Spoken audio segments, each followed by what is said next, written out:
प्रमादो ब्रह्मनिष्ठायां न कर्तव्य कदाचन। प्रमादो मृत्युरित्याह भगवान ब्रह्मणः सुतः। प्रमादः ब्रह्मनिष्ठायां न कर्तव्य कदाचन। कदाचन कभी भी ब्रह्मनिष्ठा में प्रमाद नहीं करना चाहिए। ब्रह्मनिष्ठा, आत्मनिष्ठा, स्वरूप निष्ठा, स्वरूप विचार, स्वरूप चिंतन, स्वरूप स्थित में प्रमाद नहीं करना चाहिए।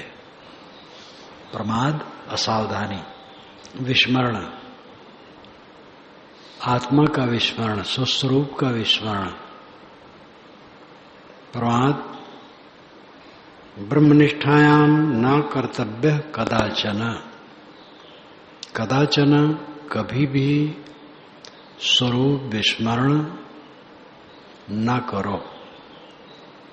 अपने को न भूलो, राम को न भूलो, परमात्मा को न भूलो। आप परमात्मा हो,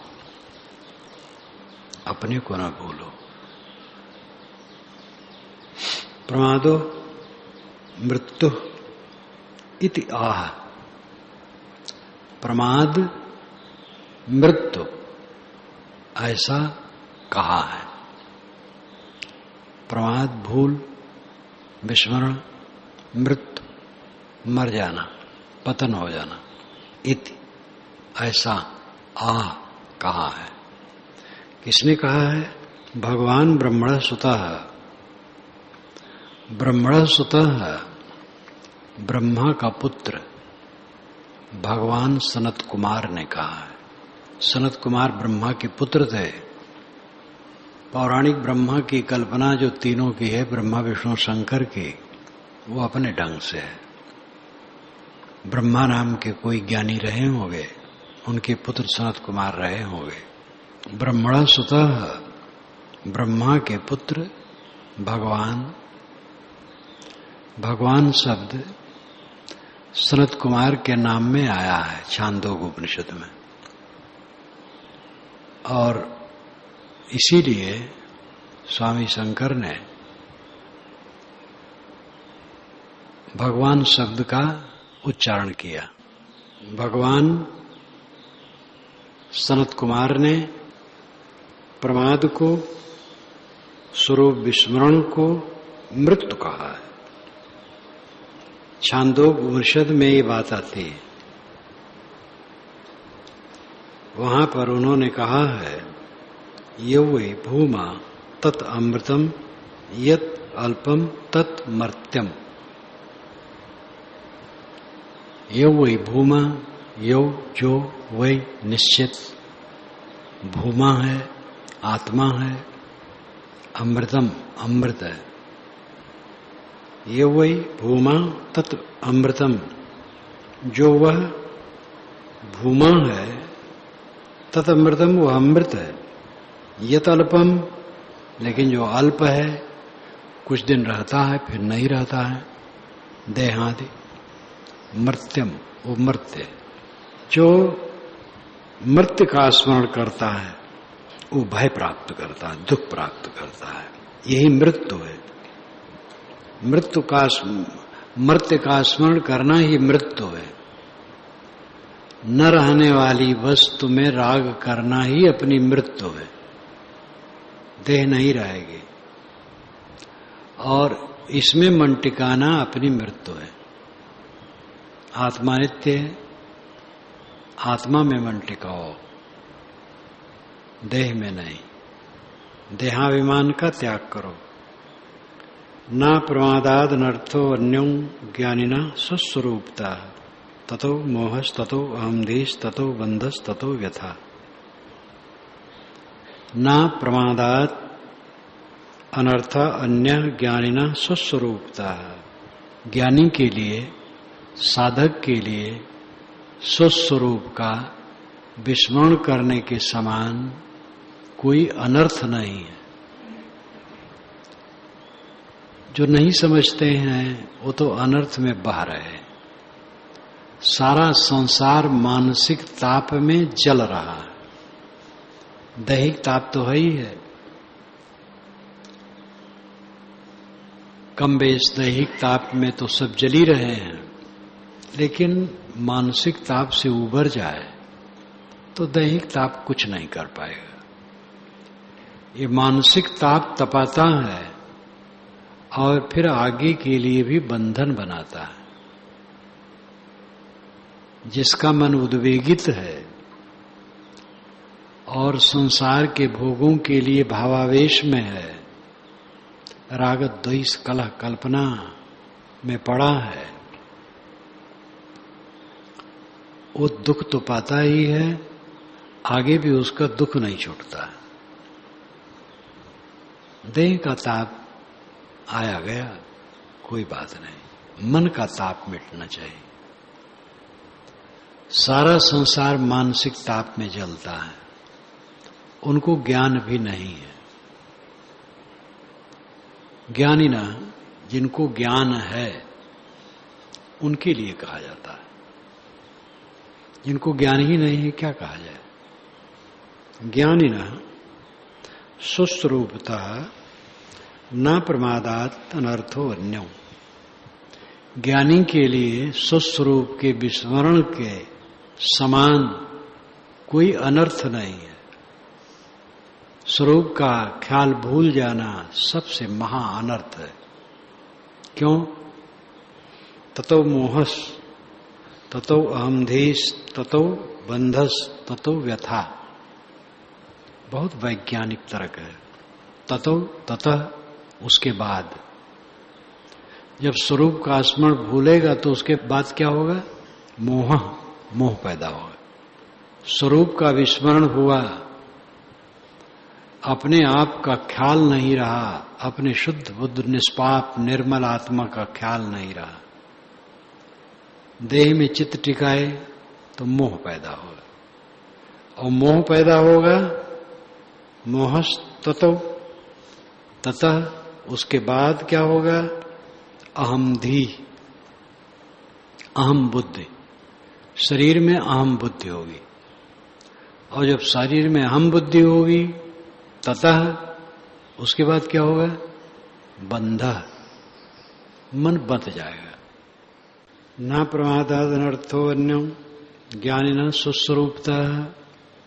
ज्ञानी के लिए दूसरा अनर्थ नहीं है, एक ही अनर्थ है, सुस्वरूप को भूल जाना। सुस्वरूप निर्मल है, निष्पाप है, प्रपंच शून्य है, दृश्य शून्य है, दृश्य उसमें है ही नहीं, और शरीर प्रपंच है, गंदा है, दुखप्रद है, अनात्म है, सारा दृश्य परिवर्तनशील है, क्षणिक है। ऐसे निष्पाप स्वरूप को भूल जाना महा अनर्थ है। और ये निर्मल निष्पाप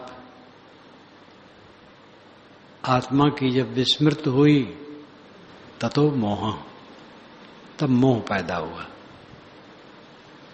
और ततो अहमधी, फिर अहंकार की बुद्धि उत्पन्न हुई,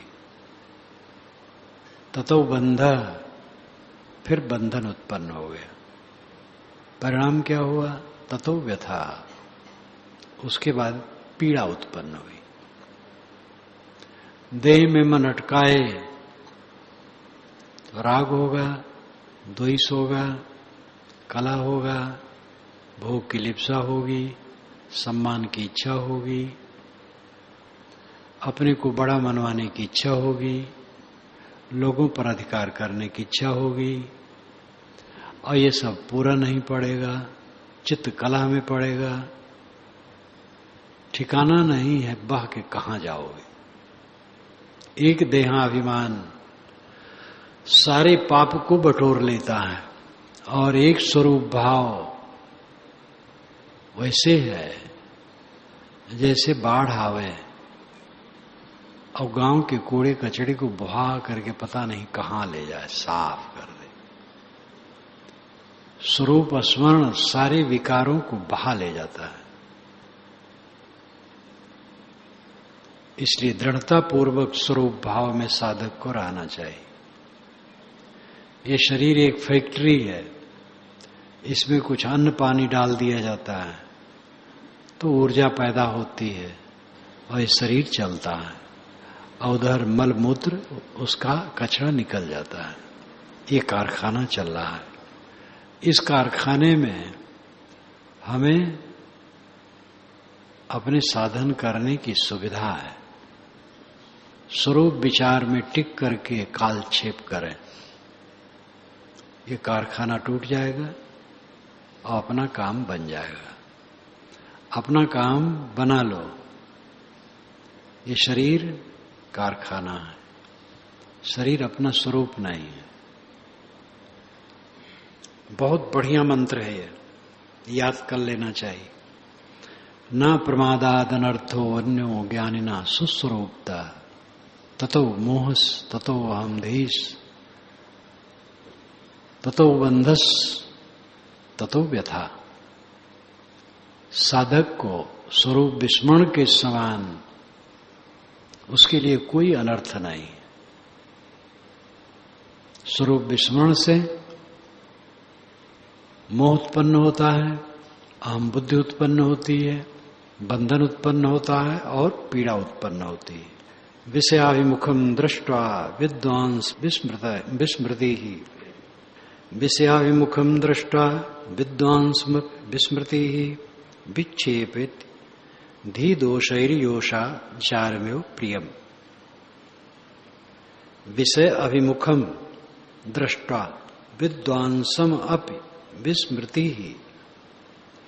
ये जो आत्म विस्मृति है, विद्वान को भी जब देखती है, दृष्टा जब देखती है, विद्वांसम अपि, विद्वान को भी, ज्ञानी को भी जब स्वरूप विस्मृत देखती है, दृष्टा देखती है, विषय अभिमुखम, विषयों के तरफ उन्मुख है।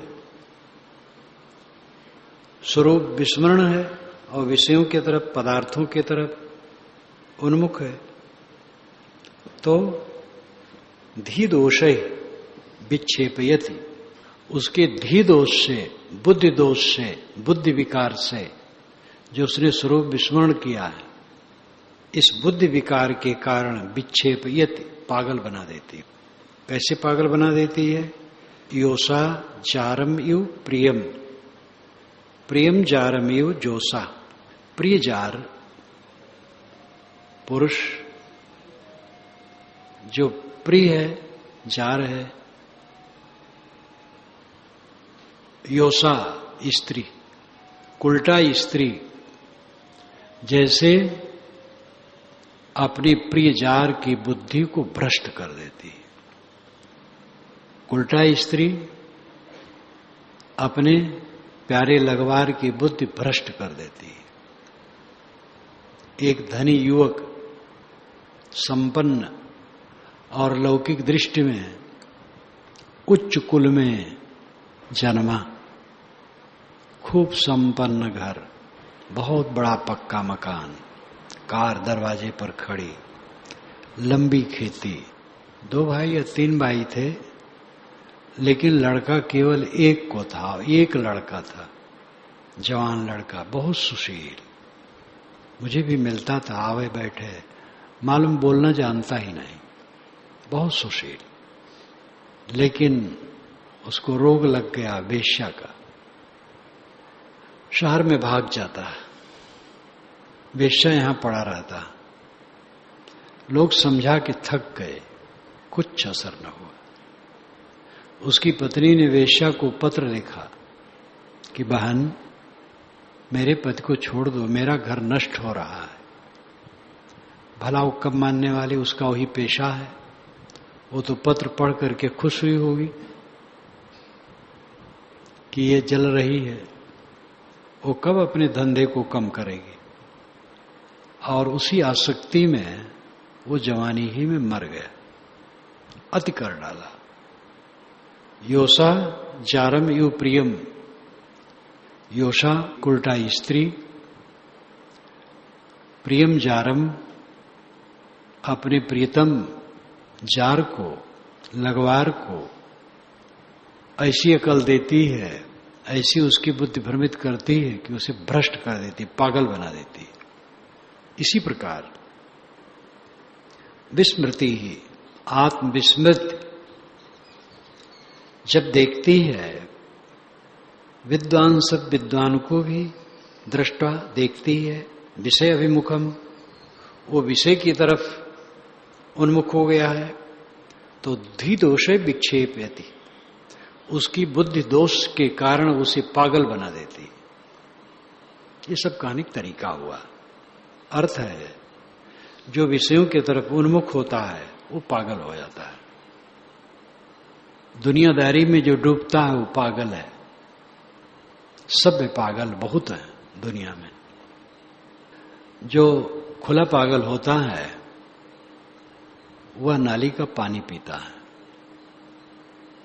हल्ला करता है, कीचड़ धूल उछालता है, कपड़ा फाड़ता है, गाली देता है, ऊट पटांग करता है। लेकिन जो सभ्य पागल है, जैसे हम सब हैं, सभ्य पागल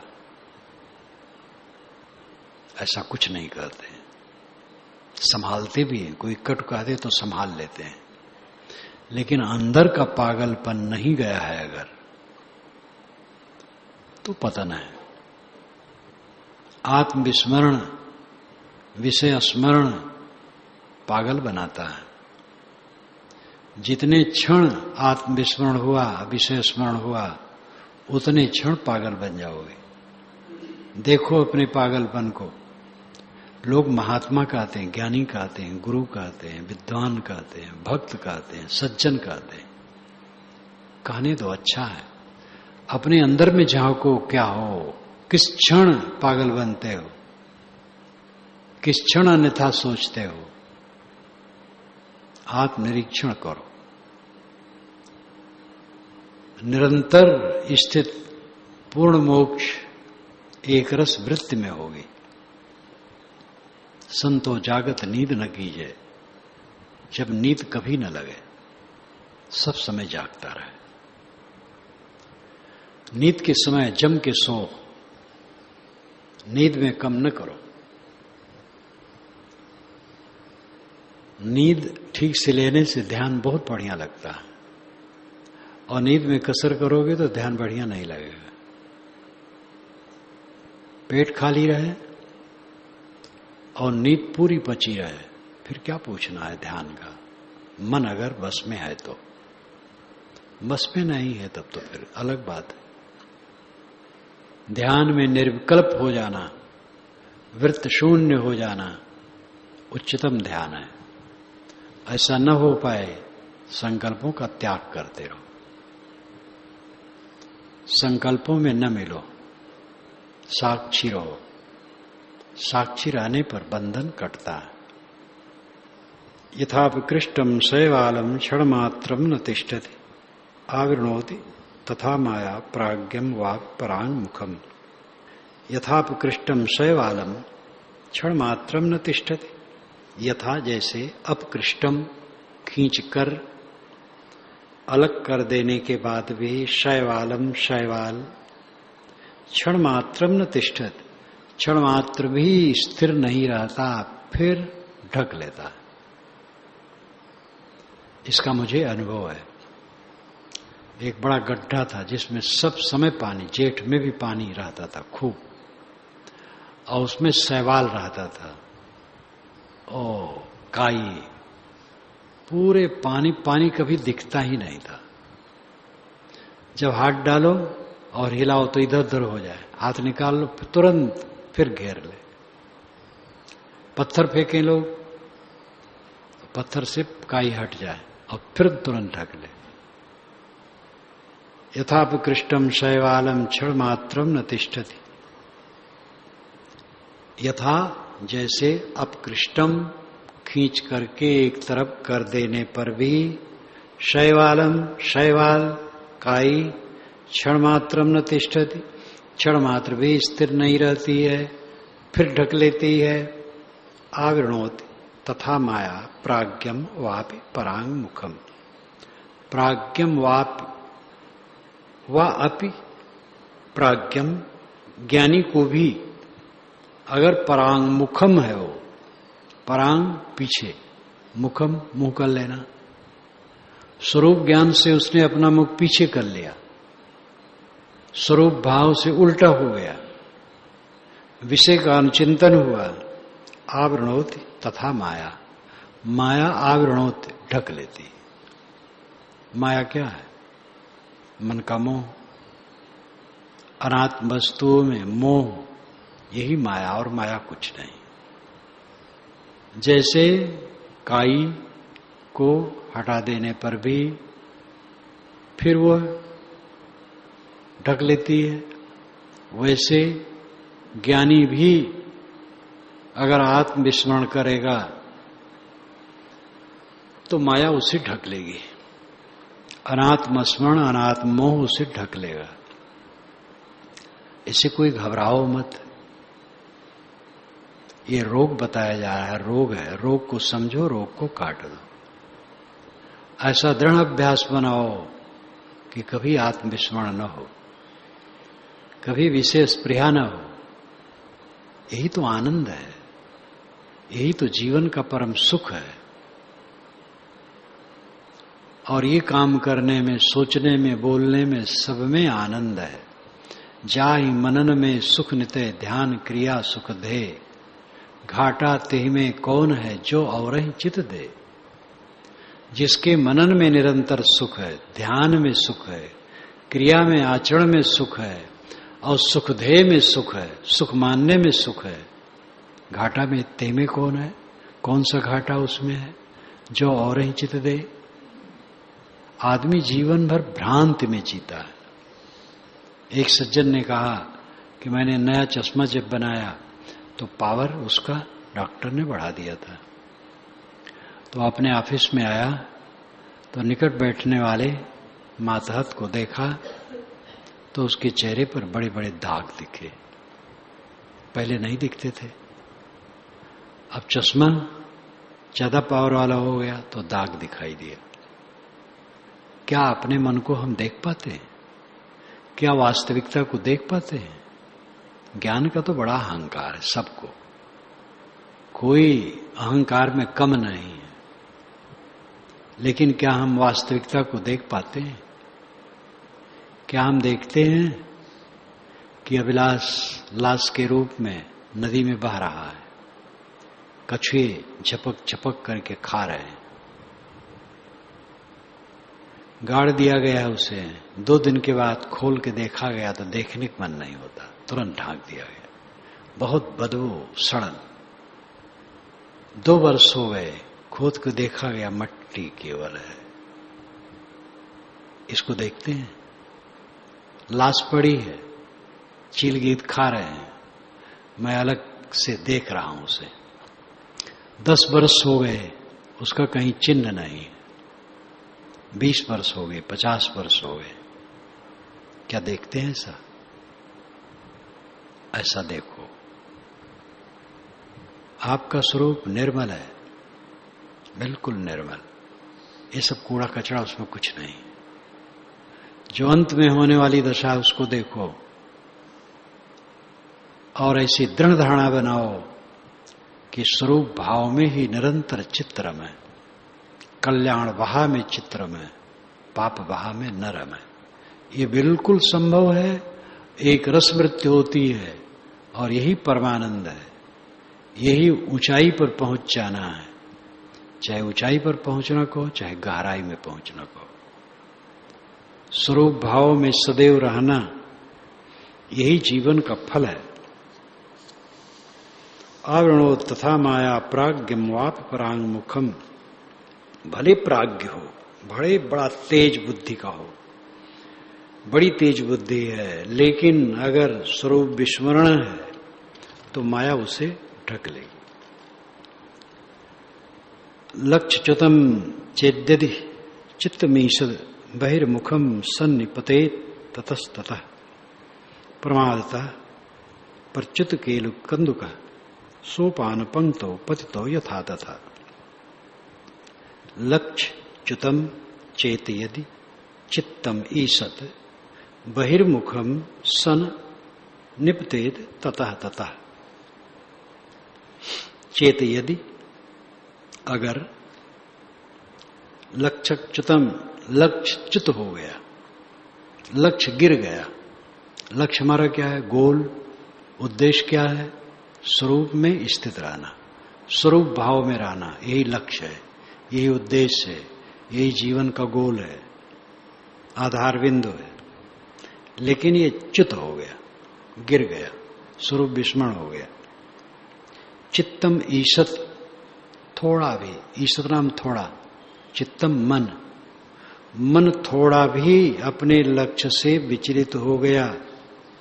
बहिर्मुखम सन निपतेत, बहिर्मुखम सन, बहिर्मुख होकर, सन सहित, सन सत्य भी होता है। बहिर्मुखम सन, बहिर्मुख होकर, चित्तम ईशत, थोड़ा भी चित्त लक्ष्यच्युतम अपने स्वरूप भाव से गिर गया। तो निपतेत, तथा तथा, आगे आगे वो गिरता चला जाता है। स्वरूप भाव भूला, देहाभिमान आया, विषय संकल्प हुआ, सावधान नहीं हुए, कहां का कहां ले जाएगा तुम्हें, क्या क्या याद कराएगा, तुम्हें होश नहीं रहेगा, बेच लेगा ये। कैसे? प्रमादतः प्रच्युत केल कंदुक। पहले भी स्वामी शंकर के जमाने में भी गेंद छत पर लोग खेलते थे, तभी ये उदाहरण दे सके। तब भी छत होती थी, छत पर लड़के गेंद खेल रहे हैं। केल कंदुका है, केल कंदुक खेलने का गेंद लड़कों से छत पर से हाथ से प्रमादतः भूल हुई और छूट गया। तो सोपान पंक्तो पतितः यथा, सोपान पंक्ति सीढ़ी की पंक्तियों पर, स्टेपों पर वो गिरते गिरते नीचे आ जाता है, तथा वैसे ही ईसत चित्तम, थोड़ा भी चित्त बहिर्मुखम सन, बहिर्मुख होकर, लक्ष्यच्युतम अपने लक्ष्य से गिर गया तो निपतेत, नीचे गिरता चला जाता है। खेल का गेंद छत पर से असावधानी से गिर जाने पर, जीने पर स्टेप दर स्टेप नीचे आ जाता है। वैसे स्वरूप विस्मरण होने पर वो धीरे धीरे नीचे चला जाता है। इसलिए कभी स्वरूप विस्मरण मत करो, स्वरूप भाव को, आत्म भाव को कभी मत भूलो। विशेष स्वा विश्चेत संकल्पयति तद्गुणान सम्यक संकल्पनात्म काम कामात् पुंसा प्रवर्तनम। विशेष आविशत चेतः, चेतः चित्त विषय में आविशत है, विषय में डूबा है। संकल्पयति तद्गुणान, उसके गुणों का वो संकल्प कर रहा है, विषय के गुणों का। स्त्री है तो पुरुष, पुरुष है तो स्त्री, संकल्प किया तो उसके गुणों का संकल्प। वो सुंदरी है, सुंदर है, बड़ी बड़ी आंखें हैं, कपोल सुंदर सुंदर हैं, वक्ष, हाथ, कंधे, नितंब, सबकी बड़ाई मन करेगा, चाहे वो कुल झूठ हो। बूढ़ा आदमी कल्पना करता रहता है अविवेक से, झूठ तो कुल है ही है, पूरा पूरा झूठ है। कुछ समय कुछ चिकना भी हो तो चिकना है तो है क्या? मवाद, टट्टी पेशाब। तो इसी का वो स्मरण करेगा। तद्गुणान, उसके गुणों का वो संकल्प करेगा, उसके सौंदर्य, उससे सुख मिलेगा, और न मालूम कितनी कितनी कल्पना कर डालेगा जो बिल्कुल बेहूदी कल्पना है, झूठ, पूरा झूठ। विशेष आविशत चेतः संकल्पयत तद्गुणान सम्यक संकल्पनात् कामः। चित्त, चेत नाम चेतः चित्त, विशेष आविशत विषय में डूबा, संकल्पयति तद्गुणान, और फिर उसके गुणों का, उसकी व्यर्थ प्रशंसा का वो संकल्प करेगा। सम्यक संकल्पनात्, पूर्ण संकल्प होने से, पूर्ण उसमें सन्नद्ध तत्पर होने से कामः, काम वासना उत्पन्न हो जाएगी। कामात् पुंसा प्रवर्तनम, फिर काम से काम वासना जब उत्पन्न हुई तब पुंसा जीवात्मा प्रवर्तनम उसमें प्रवृत्त हो जाता है, उस क्रिया में लग जाता है। तथा स्वरूप विभ्रंसौ बिभ्रष्टस्तु पतत यदः पतितस्य विनानाशम पुनर्नारोह ईक्षते संकल्पम वर्जेत तस्मात् सर्वानर्थस्य कारणम। एकदम वैज्ञानिक तर्क से सब बातें कही गई हैं। तथा उसके आगे क्या होता है?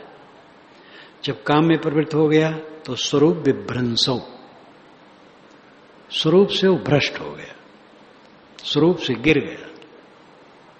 कहां काम में प्रवृत्ति और कहां स्वरूप स्थित। विभ्रष्टस्तु पतत्यधः, विभ्रष्ट होने से पतति अधः, नीचे गिर गया। पतितस्य विना नाशम, पतित का नाश के बिना और कुछ नहीं होता है, महानाश। पुनर् आरोह इच्छते, फिर उसका आरोह नहीं होता है। पुनः न आरोह, पुनर् नारोह इच्छते, पुनः आरोह इच्छते, देखना, देखा जाना। ऐसे आदमी का ऊपर उठते नहीं देखा जाता है। ये इतना अचल बचन है, अपवाद है। ऐसे भी साधक हैं जो गिर गए लेकिन उठ गए, उनको ग्लानि हुई, उन्होंने स्वीकारा, अब उठ गए।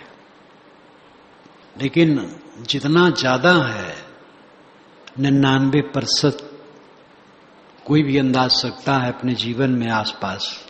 मैंने तो देखा इस छोटे जीवन में, जो लोग गिरे फिर उठे नहीं। पुनर् न आरोह इच्छते, पुनः आरोह न, खड़ा होते नहीं इच्छते, देखा गया। गिरा वो गिरा, मैं वैराग करके दिखा दूंगा, ऐसे कहने वाले थोड़े दिन में इतने गिरे कि वो संतों के सामने नहीं होते थे। वैराग करके दिखाना है। राग तो एक पाप लगा है हमारे ऊपर, उस पाप को काटना, उसमें गुर्राने क्या गुंजाइश है?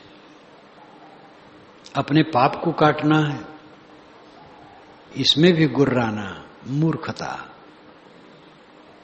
हमारी कितनी मूर्खता है परत पर परत, ये तो कोई देखेगा तब समझ पाएगा।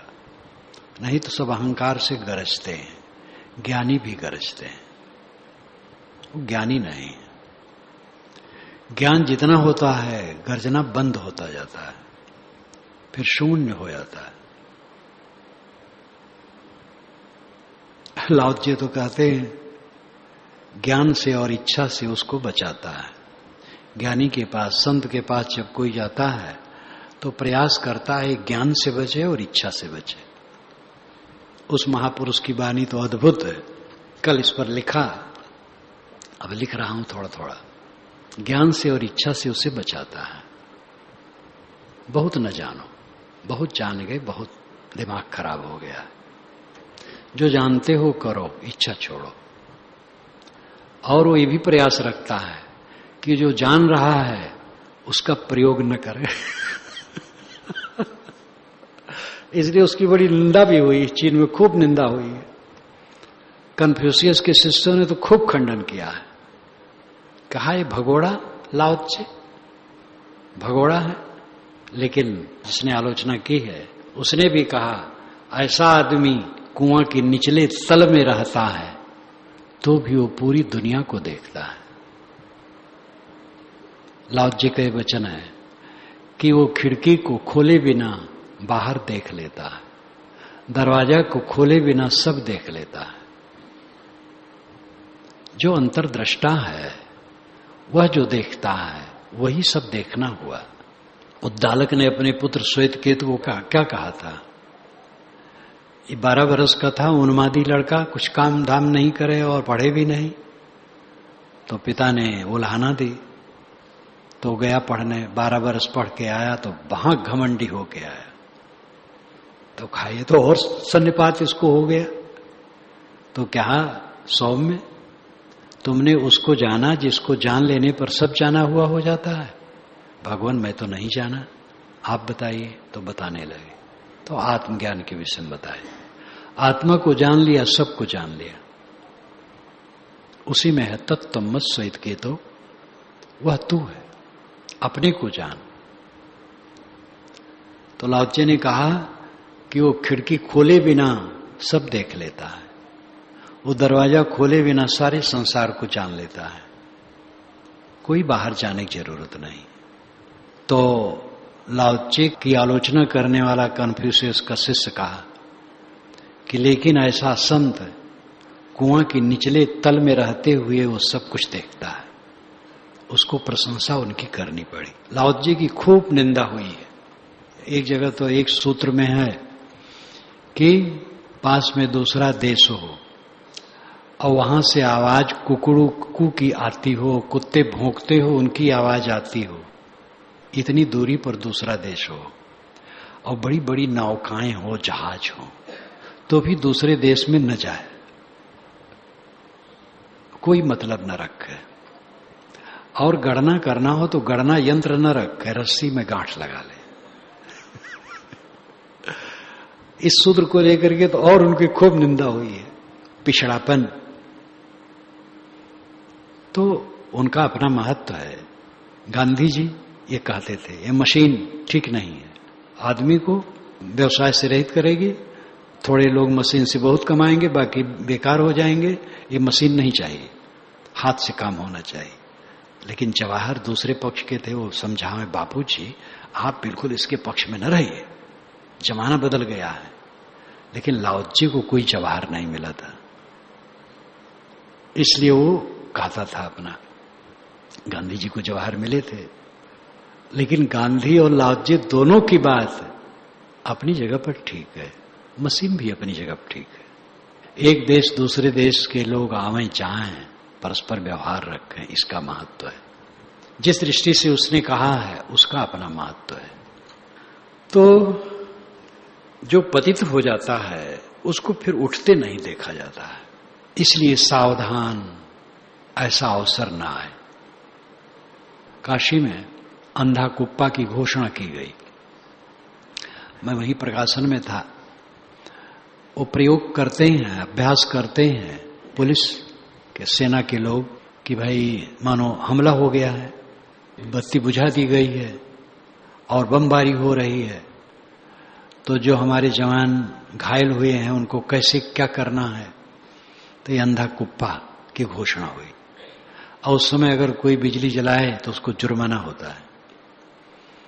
तो सब बिजली बुझा दी गई। मैं टाउन हॉल के मैदान में देखने गए अपने साथियों के साथ। वो सब लाउड स्पीकर लगा था, अंधकार था, थोड़ा थोड़ा प्रकाश था और अनाउंसमेंट करने वाला सब बता रहा था। तो कहता था भगवान करे ऐसा कभी ना हो, लेकिन मानो बमबारी हुई और ऐसा हुआ तो ऐसा हुआ, तो इस ढंग से बचे, इस ढंग से करे, भगवान करे ऐसा कभी ना हो। लेकिन साथ साथ सावधानी बतावे। इतने में उधर फोड़ा गया तो बम, दुश्मनों ने हमला कर दिया, बमबारी होने लगी। छत पर अपने उनके जवान कुछ पहले से बैठे थे, वो मानो घायल हो गए, तो निशानी लगा दिए, खट खट खट खट उस पर चढ़ते हुए चले गए। हम तो उस पर पकड़ के भी नहीं चढ़ पाएंगे, और खट खट खट खट चढ़ गए और घायल जवानों को पीठ पर लाद करके खट खट खट खट उतर रहे हैं और गाड़ी में डाल रहे हैं। ये सब प्रयोग करके बताए। तो उसमें कहा कि भगवान करे ऐसा कभी ना हो, ये कहा करते थे, क्योंकि युद्ध अच्छी चीज नहीं। ऐसे मैं कह रहा हूं कि ऐसा किसी को न देखने को मिले जो गिर जाए। विषय वासना का स्मरण करते करते आदमी उन्हीं के गुणों का स्मरण करता है। देखिए, ध्यान दीजिए, विशेष आविशत चेतः संकल्पयति तद्गुणान, जिसका चित्त विषय आविशत है, विषय में डूबा है, तो संकल्पित तद्गुणान, उसी विषय के गुणों का ही वो संकल्प करता है। उसमें सौंदर्य, माधुर्य, सुख की कल्पना, झूठ झूठ सब झूठ। लेकिन अविद्या का अर्थ ही यही है कि झूठ सच लगे। सम्यक संकल्पनार्थ, और जब पूर्ण रूप से उसी संकल्प में डूब गया तो काम में गिर जाता है। कामात् पुंसः प्रवर्तनम, जब काम वासना में पुंसः जीव डूब गया तो प्रवर्तनम उस क्रिया में डूब जाता है। तथा स्वरूप विभ्रंसो, फिर स्वरूप से भ्रष्ट हो जाता है। विभ्रष्टस्त पत्यदः, विभ्रष्ट हो गया तो अधपतन हो गया। पतितस्य विनानासम पुनर्नारोह इच्छते, जो पतित हो गया उसको फिर खड़ा होते देखा नहीं जाता है, इसलिए पतित कोई न हो। संकल्पम वर्जयेत तस्मात्, तस्मात् इसलिए संकल्प वर्जयेत, संकल्प को रोका जा रहा है, बताया जा रहा है विषय संकल्प मत करो। सर्व अनर्थ कारणम, ये सर्व अनर्थ कारण है। विषयों का संकल्प सभी अनर्थों का कारण है। विषयों का संकल्प न करो, स्वरूप का स्मरण करो। अतः प्रमादान परो अस्ति मृत्युर्विवेकिनो ब्रह्मविदः समाधौ समाहितः सिद्धिमुपैति सम्यक समाहितात्मा भाव सावधान। अतः इसलिए प्रमादात न परो अस्ति मृत्यु विवेकिनो ब्रह्मविदः समाधौ, जो विवेकवान है, ब्रह्मविद है, समाधि के प्रति प्रमाद उसे न करना चाहिए। ये प्रमाद के समान कोई दूसरी मृत्यु नहीं है। ब्रह्मविद विवेकवान, आत्मज्ञानी विवेकवान, स्वरूप बोध में रमने वाले विवेकवान के लिए जो समाधि सुख चाहते हैं वे समाधि से प्रमाद करें, समाधि न लगावें, समाधि में न डूबें। और समाधि का अर्थ यहां एक क्षण के एक घंटक समाधि की बात नहीं है, सब समय समाधि। हंस समाधि एक ही सदा निरंतर होए, याते जो बिचले नहीं लेव परख पद सोए, ये पूर्ण साहब की वाणी है। हंस समाधि एक ही, हंस और समाधि सदैव एक, तादात्म, यानी आत्मा समाधि में ही डूबा रहे। हंस समाधि एक ही, सदा रहे और निरंतर रहे। सदा का तो अर्थ होता है कि मैंने रोज रोज करो, और निरंतर का अर्थ होता है उसमें छुटे ही हरदम समाधि में रहे, सदा निरंतर होए। फिर साहब और कील ठोकते हैं, याते जो बिचले नहीं, इसमें विचलित न हो, लेव परख पद सोए, ये परख पद है। पारखी कहने से मैं पारखी हूं, नाम भी लगा लिए अमुक पारखी, ऐसे कोई पारखी होता है? जब आत्मा सदैव समाधि में लीन रहे, निरंतर समाधि में रहे, तब पारखी। तो ये निरंतर समाधि में क्या लीन होना है? जागरूक, सावधान, विषय चिंतन से रहित, आत्मचिंतन में लगा, स्वरूप विचार में लगा, उसकी निरंतर समाधि। विवेकिनो ब्रह्मविद समाधौ, विवेकी पुरुष, जो ब्रह्मविद विवेकी पुरुष हैं, आत्मज्ञानी विवेकवान पुरुष हैं, समाधौ प्रमादात ना परो अस्ति मृत्यु, समाधि से प्रमाद करने के समान दूसरी मृत्यु नहीं है। स्वरूप विस्मरण ही विवेकवान की मृत्यु है। स्वरूप भाव में न रहें तो विषय भाव में रहेंगे, बस यही मृत्यु है, यही पतन है। समाहिता सिद्धिमुपैति सम्यक, सम्यक सिद्धिम उपैति समाहिता, जो समाहित है, शांत आत्मा है, संयत है, सिद्धम उपैति सम्यक, सम्यक पूर्ण रूप से सिद्धि उपैति प्राप्त करता है। समाहित सिद्धिम उपैति सम्यक।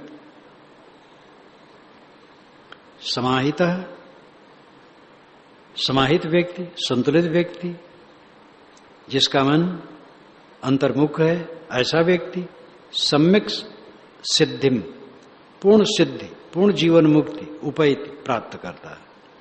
समाहितात्मा भव सावधान, इसलिए सावधान होकर के समाहितात्मा भव, समाहितात्मा हो, समाधिलीन हो, संतुलित हो, अंतर्मुख हो, सावधान हो करके समाहितात्मा बनो।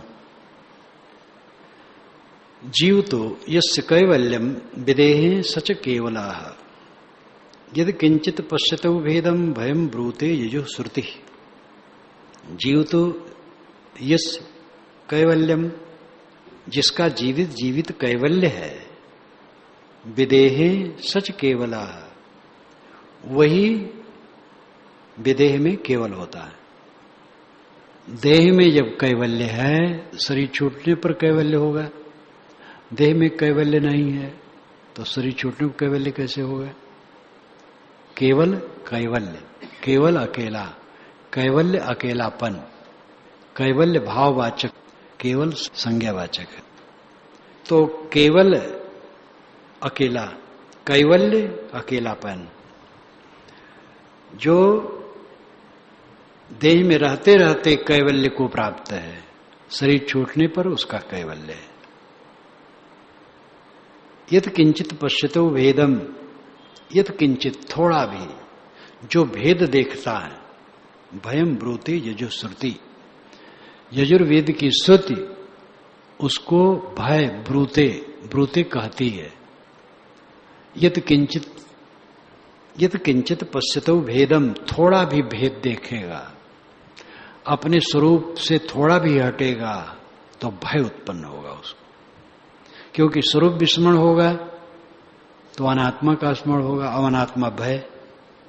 आत्मा का स्मरण करो निर्भय, देह का स्मरण करो भय। ये बूढ़ा हो रहा है, बाल पक रहे हैं, दांत उखड़ रहे हैं, बीमारी आ रही है, इसकी लोग निंदा कर रहे हैं, इसको गाली दे रहे हैं, अपमान कर रहे हैं, सब भय स्वरूप। ये मर जाएगा, देह याद किए बस भय स्वरूप।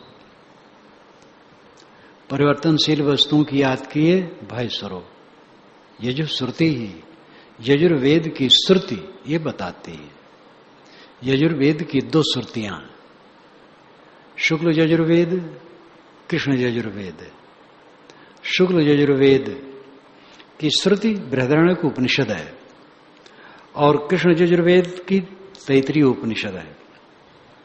ये दोनों में ये बात आई है। बृहदारण्यक उपनिषद में आता है द्वितीयाद वै भयम भवति। इसमें नंबर भी दे दिया गया, संदर्भ कोई देखना चाहे तो उसको ठीक से देख ले। द्वितीयाद वै भयम भवति, द्वितीयाद दूसरे को देखने से वही निश्चय है, भयम भवति भय उत्पन्न होता है। द्वैत भय है, अपने को छोड़ के दूसरे को देखोगे तो भय है, आत्मा को छोड़ करके अनात्मा में मन अटकाओगे तो भय है। आत्मा में रहो, क्यों अनात्मा में मन अटकाओ, क्यों भय प्राप्त करो? आप अजर अमर अखंड हो, शरीर गलने दो, गल रहा है, गलने दो, गल करके खत्म हो जाए, उसकी जरूरत क्या है? शरीर से हमें कोई प्रयोजन नहीं, हमका का देहिया से काम, हम तो हैं चेतन निष्काम। विशाल देव ने गाया है, विशाल वचनामृत, नाम ही वचनामृत नहीं है, पूरा सचमुच में अमृत है। हमका का देहिया से काम, हम तो हैं चेतन निष्काम। न पास कोई हमारे खोजे मिले वस्तु। तो द्वितीयाद वै भयम भवति। वेदांती इसका अर्थ लगाते हैं द्वैत मानोगे तो भय उत्पन्न होगा। अरे द्वैत तो है ही है, द्वैत में मन न लगाओ। तो कहते नहीं द्वैत है ही नहीं, सब मेरा ही स्वरूप है, वो गड़बड़ा देते हैं। ये उनका भयंकर दोष है। कपिल जी महाराज ने इसको साफ कर दिया था बहुत पहले ही, उनका बड़ा भारी उपकार है। इसलिए कपिल की इतनी महिमा है, जहां तक लोक में ज्ञान है, सांख्यागतम तच्च महान महात्मन, अय महात्मन, सब सांख्य से आया। इस संसार में जितना भी ज्ञान है सब सांख्य से आया। सांख्यम विशालम परमम पुराणम महारणम विमल मुदारकांतम। सांख्य विशाल है, परम पुराना है, महारणों महासमुद्र के समान है। सांख्यम विशालम परमम पुराणम महारणम विमल मुदारकांतम। विमल है, उदार है, चमकीला है, ज्योतित है। सांख्य का अर्थ ही हो गया ज्ञान। चाहे पाली भाषा चाहे संस्कृत भाषा में सांख्य है तो उसका अर्थ है ज्ञान। कपिल के ज्ञान की महत्ता इसीलिए है कि वो व्यावहारिक और आध्यात्मिक दोनों है, और समाधान वही है, दूसरी जगह समाधान नहीं है। अद्वैत वेदांत में जो जड़ चेतन मिला हुआ अद्वैत वेदांत कहते हुए समाधान कर ही नहीं सकते। तो द्वैत में भय है। द्वैत को अपने इसके अलावा कहीं भी मन टिकाओगे तो भय प्राप्त करोगे। आप निर्भय रहो, शुद्ध बुद्ध हो, अमर हो, क्यों भयभीत होते हो? तैत्रीय उपनिषद कहती है, यदा ही एव एषः एतस्मिन् उदरम मंतरम कुरते अथ तस्य भयम भवति। जब हम थोड़ा भी उससे अंतर करते हैं भय उत्पन्न होता है। उदरम उदरम, अरम उत, थोड़ा भी, अंतरम कुरते, भूल जाते हैं, अथ तभी, तस्य, उस साधक को भयम भवति, भय होता है। अपने स्वरूप को थोड़ा भी भूले भय शुरू हो। स्वरूप भाव में रहो, निर्भय रहो, स्वरूप भाव का स्मरण करो, स्वरूप विचार में रहो। ज्ञान वही जो कि गासे फिरे मन का, ज्ञान वही जो कि माने नहीं मन का। मन की बात न माने, विवेक की बात माने, स्वरूप भाव में रहे। साधक को चाहिए उठते बैठते चलते फिरते काम धंधा करते सब समय स्वरूप भाव में रमे, ऐसा अनुराग हो, महासुख प्राप्त की भावना हो। जैसे कोई लोभी आदमी को कहे कि 1 करोड़ रुपया कल आपको दिया जाएगा, तो रात में शायद उसको नींद भी नहीं आएगी, स्वर्ग दिखाई देगा। रुपया तो मिलके छूट जाता है। यह कैवल्य, यह मोक्ष, यह स्वरूप स्थित अपार संपदा है, महा ऐश्वर्य है। और इस ऐश्वर्य का जिसको भान निरंतर रहता है, मुझे मिला है, और इसी को निरंतर सुरक्षित रखना है, वो इससे अलग कहां मन ले जाएगा। प्रीतम छवि नयनन बसी, पर छवि कहां समाए, भरी सराय रहीम लख, आप पथिक फिर जाए। प्रीतम की छवि मन में बसी है, पर छवि कहां समाए, दूसरी छवि आंख में कैसे समाएगी। जैसे भरी सराय में रहीम लख, आप पथिक फिर जाए। पथिक आया सराय में रहने के लिए, लेकिन सराय भरी है तो अपने आप लौट जाता है। किसी की गुंजाइश ही नहीं है इतना अगाध प्रेम, अगाध निष्ठा स्वरूप स्थित में, तो बाहर की चीज कहां धसेगी। ऐसा अनुराग होना चाहिए। जब ऐसा अनुराग होगा फिर वो द्वैत में मोह नहीं करेगा, फिर उसको भय नहीं होगा। भय नहीं होगा फिर निरंतर अमृत है, अमर है, कृतार्थ है।